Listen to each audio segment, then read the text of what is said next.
Satellite imagery from the past few days shows continued Russian military activity and destruction in and around several Ukrainian cities, including Mariupol, Kyiv and Chernihiv.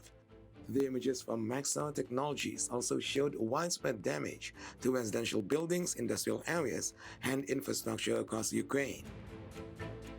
As Russia intensified its effort to pound Mariupol into submission, its ground offensive in other parts of the country has become bogged down, slowed by lethal hit-and-run attacks by Ukrainians. Russia's defense ministry released images on Tuesday that showed a supply convoy in the Kharkiv region and an air defense missile system in action.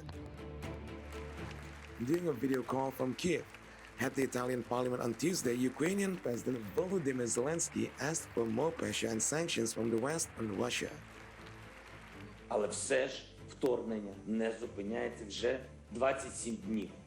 Майже місяць, отже, потрібно ще більше санкцій, ще більше тиску, щоб Росія шукала не військові резерви чи найманців десь у Лівії або Сирії, щоб Росія шукала мир.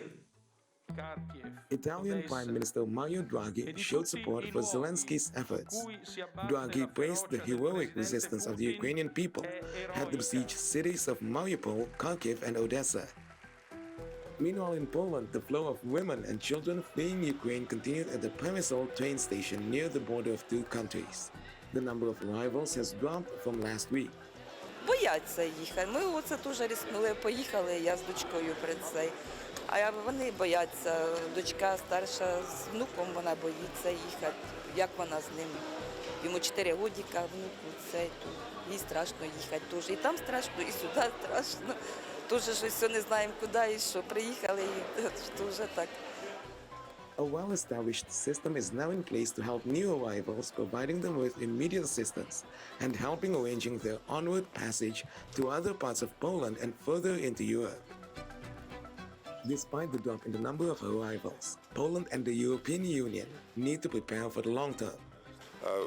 To be honest, we have to prepare for the longer stay. You know that situation is like a marathon. We always say that. You know, now we just after 1 month, and a lot of people is very tired. So we have to think about next months, or maybe, hopefully not, but maybe about years. So that's the main things at this moment. It's not only for Poland, also for EU countries. So.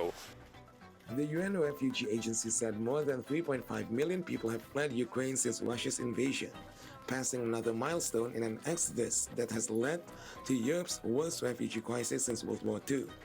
More than 2.1 million Ukrainians stay in Poland, followed by Romanians with more than 540,000 and Moldovans with more than 367,000.